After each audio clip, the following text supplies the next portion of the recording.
이 사람을 정책자문위원회 위원장으로 임명함. 2024년 11월 18일 개혁신당 당대표 허거보다.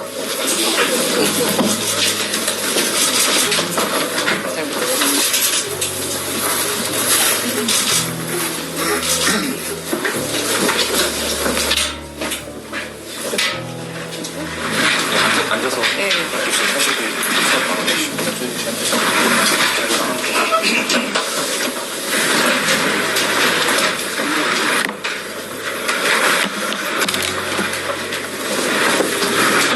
이제 다 이거 새로 바꿔놓은 건데 새 거로. 새 거로 보이세요?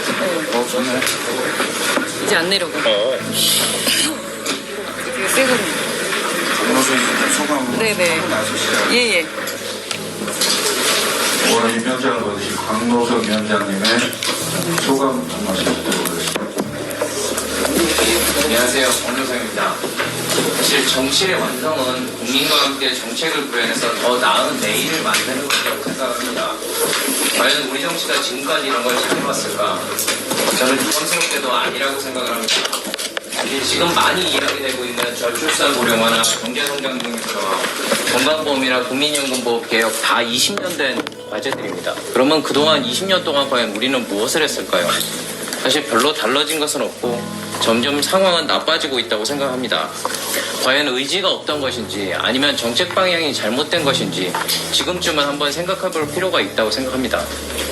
저는 솔직하게 양당이 과연 의지가 있었는지 하는 생각이 듭니다.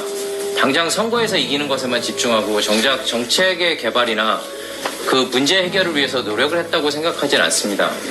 우리 개혁신당은 의지는 충분하다고 생각합니다. 이제 그동안의 정책 부분들을 제로 베이스에서 과연 우리가 지금 이거를 할 시점인지 그리고 어떤 방식으로 풀어갈 것인지 그것에 대해서 지혜를 모아야 된다고 생각합니다. 저는 이번에 정책자문위원장을 맡게 되면서 앞으로 이런 일에서 최선을 다하도록 하겠습니다. 앞으로 많은 관심 부탁드립니다. 감사합니다. 네, 그럼 제52차 최고위원회의 시작하도록 하겠습니다. 황은하 당대표님 발언드리겠습니다. 네. 우선 강노성 위원장님 잘 부탁드리겠습니다. 저희 규제개혁에서는 남부럽지 않은 상징성을 가지고 계신 분이시기 때문에 개혁신당은 누가 뭐래도 정책정당인데 그러한 부분에 아주 의미 있는 분이 위원장이 되셔서 앞으로 기대가 됩니다. 개혁신당 최고위 시작하도록 하겠습니다. 요즘의 정치 상황을 두고 한 대학생이 이렇게 말했습니다. 누가 더 빌런이냐를 두고 경쟁하는 것 같다. 지난주 민주당 이재명 대표가 유죄 선고 받았습니다. 민주주의의 기본인 선거법을 위반한 죄로 판사는 죄책이 상당히 무겁다라고 명시했죠. 그 전주엔 대통령께서 배우자의 잘못에 대해서 형식적인 사과를 하더니 2시간 넘게 국민을 훈계하는 시간을 가졌습니다. 정말 누가 더 빌런인지 경쟁이라도 하는 걸까요? 우리나라 정치는 늘 이랬습니다. 선거 때마다 이 당 아니면 저 당, 양당 중 하나를 선택해야 했기 때문입니다. 그래서 막장 정치는 더 깊어지고 국민은 점점 더 지쳐갔습니다. 하지만 이제는 다릅니다. 개혁신당이 있기 때문입니다. 저희 개혁신당은 기득권 양당의 막장 정치를 넘어서 국민과 함께 새로운 길을 열기 위해 만들어진 정당입니다. 빌런들이 꼰대 리그에 열중할 때 저희는 개혁 리그를 준비했습니다. 등 뒤에 보이는 백드롭의 개혁 리그는 단순한 구호가 아닙니다. 대학생들과 함께 정책, 브랜딩, 홍보 방안을 논의하고 실천한 아이디어를 공모하는 개혁의 장을 열고자 합니다. 정치, 경제, 교육, 국방, 외교 등 다양한 분야에서 미래 세대의 목소리를 듣고 개혁신당의 브랜드와 비전을 젊은 세대와 함께 만들어 갈 것입니다. 이는 단순한 이벤트가 아닙니다. 명예의 전당과 더불어서 정당 역사상 유례없는 도전이고 또 미래 세대와 함께하는 진정한 협력의 시작이라고 생각합니다. 저희 개혁신당은 여기에 멈추지 않습니다. 코리아 디스카운트를 해결하기 위한 구체적 방안을 만들겠습니다. 경제 민주화와 유통구조 개선, 물가 안정을 위한 대안을 실천하고자 합니다. 국민 삶에 필요한 정책을 연구하고 현실적인 변화를 이끌어내겠습니다. 지금도 양대 진영은 주말마다 거리에서 세력 싸움을 이어가고 있습니다. 10만이니 100만이니 숫자를 자랑하면서 국민을 선동하고 갈라치기 하는 데만 몰두합니다. 한심한 일입니다. 정치가 만들어야 할 것은 투쟁이 아니라 국민의 삶입니다. 길거리가 아니라 민생 현장에서 국민의 목소리를 들어야 하는 거 아니겠습니까? 한동훈 대표는 어제 재정존칙 법제화를 추진하겠다고 밝혔습니다.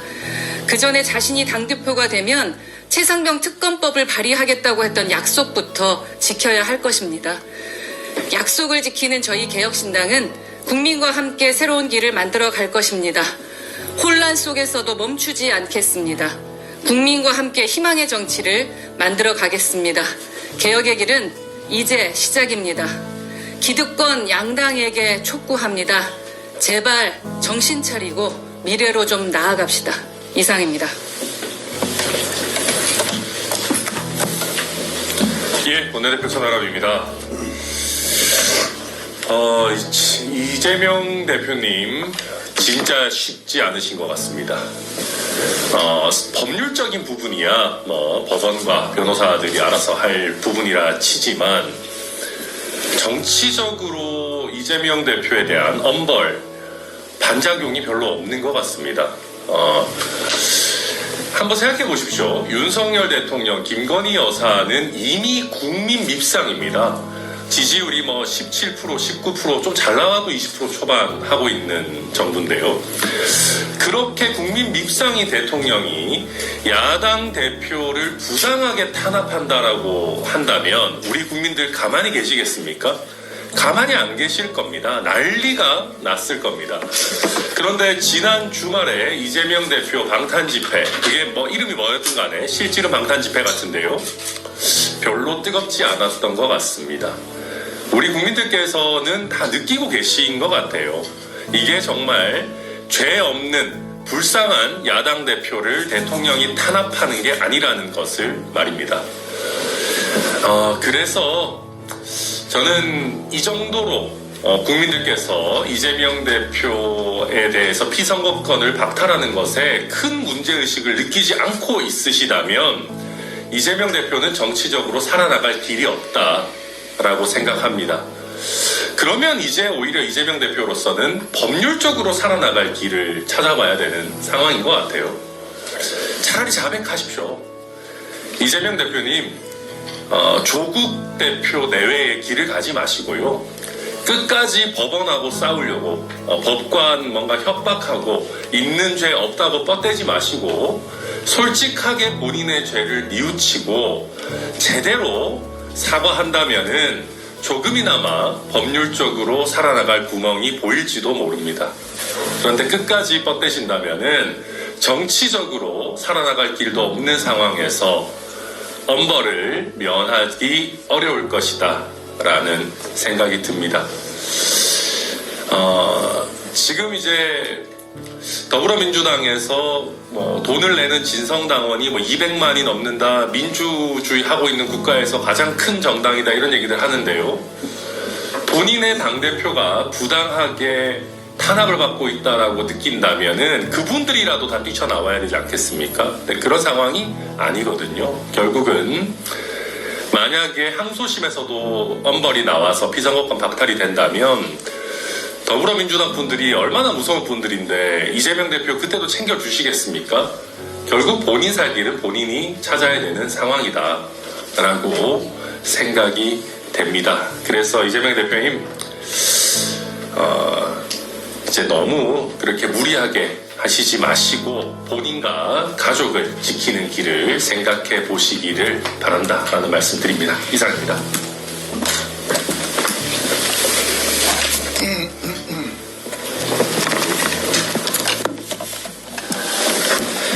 이재명 대표의 공직선거법 선고가 있었습니다.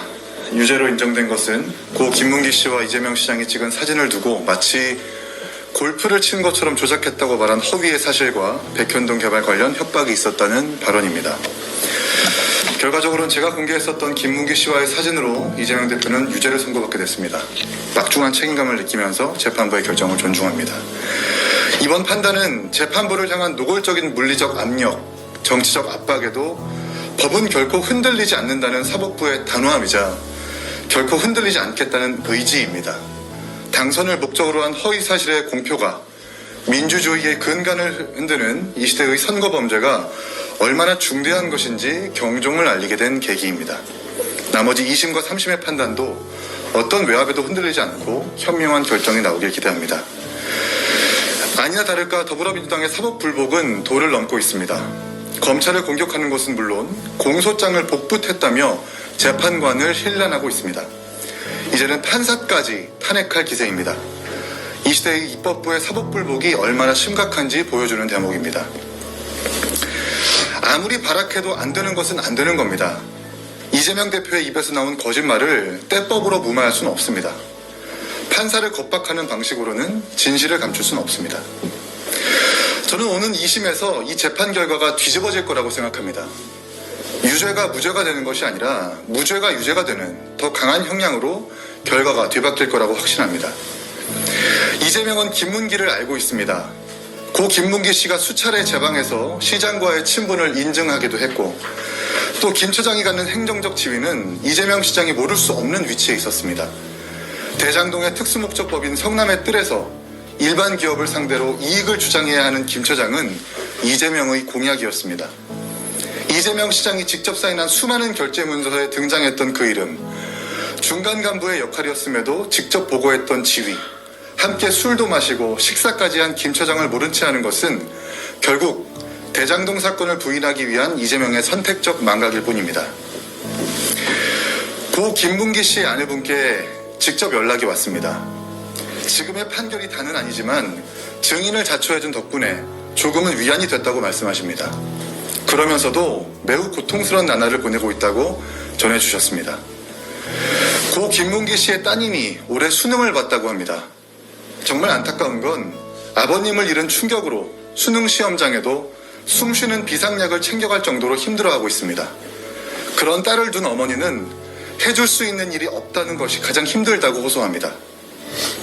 이에 덧붙여 고 김문기 씨는 개발 실무자로서 대장동에 대해 너무 많은 것을 알고 있기에 누군가에게는 반드시 죽어야만 하는 존재였으리라 생각이 든다고 하셨습니다. 남편분께서 여러 차례 주장했던 초과이익 환수 조항을 왜 회사가 넣지 말자고 했는지도 이제야 이해가 된다고 합니다. 그러면서 고 김문기 씨는 살아생전 이재명 시장이 가장 의심스럽다고도 말했다는 기억 또한 전해주셨습니다. 두려움 속에서 숨죽이며 살고 있다는 말씀까지 덧붙여 주셨습니다. 고 김문기 씨가 많은 것을 알고도 항구해야만 했던 이유는 바로 아내와 아들 그리고 딸 때문이라고 합니다. 가족을 위해 시장과 회사의 부당한 지시를 따라야만 했던 개발사업 처장이자 한 가족의 가장 김문기, 회사를 위해서 본인의 표현대로라면 야전사령부라고 표현했던 그저 회사를 위해 충실하게 명령을 수행하고 일했던 고 김문기 씨의 명예가 반드시 회복되어야 하는 까닭이기도 합니다. 저는 이재명의 거짓말을 반드시 증명해내겠습니다. 백현동은 어떻습니까?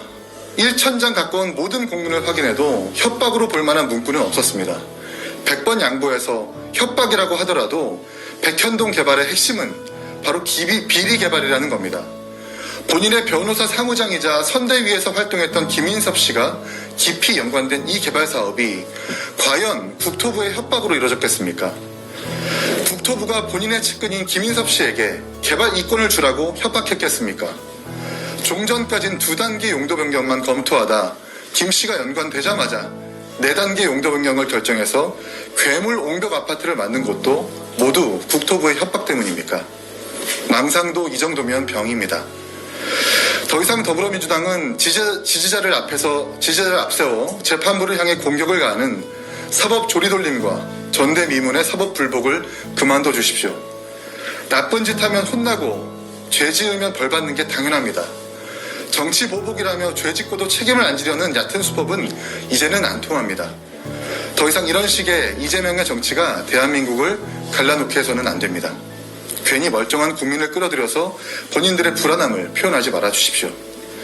개혁신당은 수많은 비난과 압박 속에서도 진실을 찾아 싸우겠습니다. 민주주의를 위협하는 선거사범에 단호히 맞서면서도 정치의 사법화를 경계하는 어렵지만 꼭 필요한 정치를 하겠습니다. 유족들을 보호하고 고 김문기 씨의 명예를 회복하는 그 길을 피하지 않겠습니다. 이상입니다.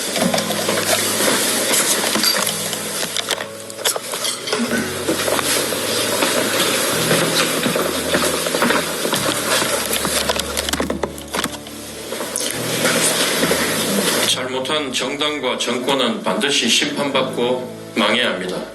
그렇게 다음 대선에서는 현 집권 여당인 국민의힘이 반드시 심판받고 망해야 하는 것입니다. 집권 기간 동안 있었던 각종 실패와 의혹들에 대해 낱낱이 진상을 밝히고 혹독한 청산의 과정을 밟아야 합니다. 이렇게 생각하는 저 같은 사람에게조차 이재명 더불어민주당 대표는 지난주 금요일에 재판 결과가 나오기 전부터 범죄 혐의자를 넘어 범죄자였습니다.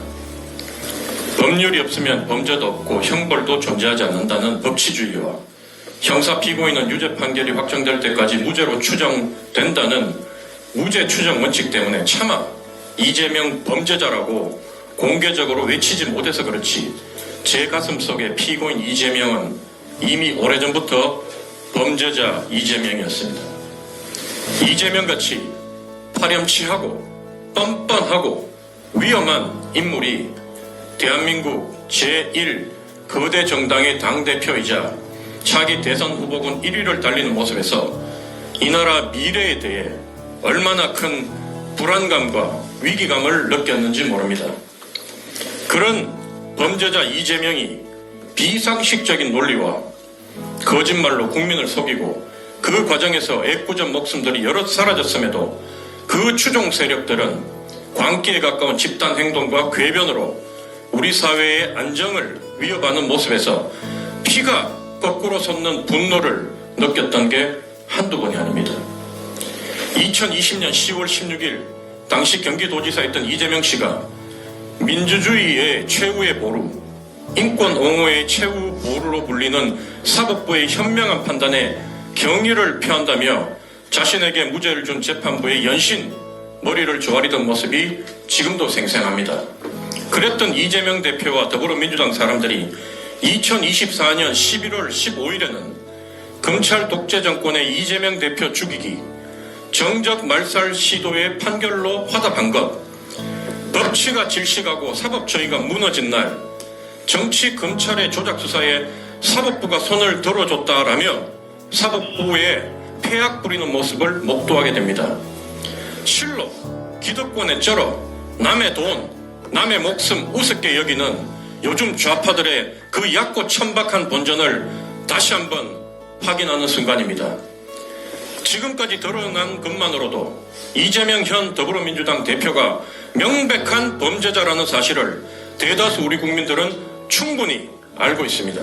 다만 죄형 법정주의와 무죄 추정 원칙이라는 법치주의의 대원칙 때문에 시간이 걸리더라도 이 나라 사법 절차에 따라 진실이 밝혀지고 정의가 세워지는 모습을 국민들은 조용히 기다리고 있을 뿐입니다. 더불어민주당 대표 이재명은 차기 대통령을 고사하고 차기 집권이 유력한 제1야당의 당대표로도 자격이 없는 사람입니다. 그런 범죄 혐의자를 더불어민주당 기득권 세력과 극렬 추종자인 개딸이 국민의 양심과 역사의 순리를 거스르며 당대표 자리에 앉혀 이 사달이 벌어진 것입니다. 윤석열 정권이 국민은 안중에도 없고 오직 권력의 단물빨기에 급급한 간신배들에 둘러싸여 망하고 있다고 더불어민주당 사람들이 비판하는 모습을 수없이 지켜봐왔습니다. 그런데 여러분 그거 아십니까? 숫자만 따지면 더불어민주당 안에 국민의힘보다 훨씬 더 많은 간신무리가 있다는 것. 그 간신배들이 자신이 누리고 있는 기득권을 지키기 위해 바른말 한마디 못하면서 자신들의 두목 이재명을 맹목적으로 추정하는 게 윤석열 정권 저리 가라고 할 정도입니다. 빨갱이 프레임이 씨알도 안 먹히는 이 열린 세상에서 정치 탄압 프레임, 민주투사 코스프레가 가당키라도 하겠습니까? 지하에 계신 김대중 노무현 대통령께서 당신들의 추태를 보시며 과연 뭐라고 하시겠습니까? 제발 지금이라도 정신 좀 차리십시오.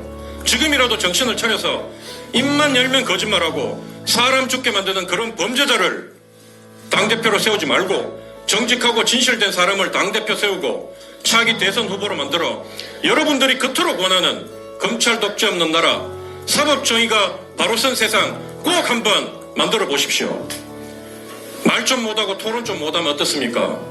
문재인, 윤석열 같이 말 못하고 토론 못하는 사람들도 다 대통령 되지 않았습니까? 저는 이재명, 윤석열, 시대를 역행한 이 두 명의 부적격 인사들을 하루라도 빨리 퇴출시켜 국민이 바라는 대화와 존중, 상생과 협치의 선진 정치를 펼칠 수 있는 날이 속히 오기를 간절히 소망합니다. 이상입니다.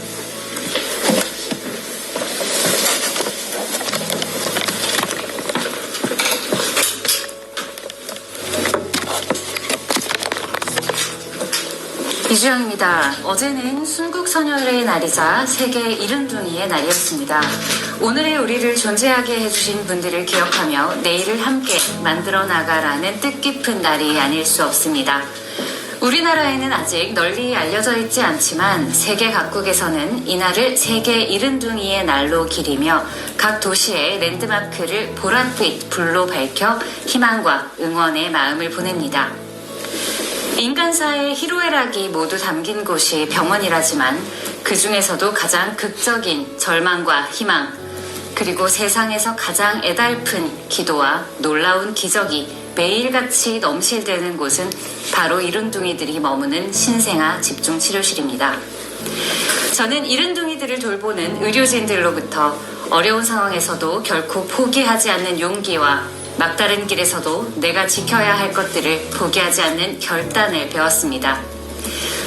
면회 시간마다 담담한 눈망울 사이로 애써 불안을 숨기던 부모님들의 뒷모습을 보며 내가 원하던 시간, 내가 원하던 곳이 아니어도 사랑하는 존재가 있다면 언제 어디서든 우리는 진심과 최선을 다할 수 있다는 것, 그리고 그런 존재가 있을 때 우리는 더 강해진다는 것을 배웠습니다. 무엇보다 이른둥이들은 우리에게 가르쳐줍니다. 완벽하게 준비되지 않았어도 잘 해낼 수 있다고. 남들이 정해둔 기준에 꼭 맞게 다 채우지 않아도 우리는 이 순간 아름답고 소중하다고. 저는 그것이 삶임을, 또 사랑임을 믿습니다. 지난주 국회 예결위원으로 2025년도의 예산안을 살폈습니다. 예산은 숫자로 그리고 돈으로 말하는 정책이라고 합니다.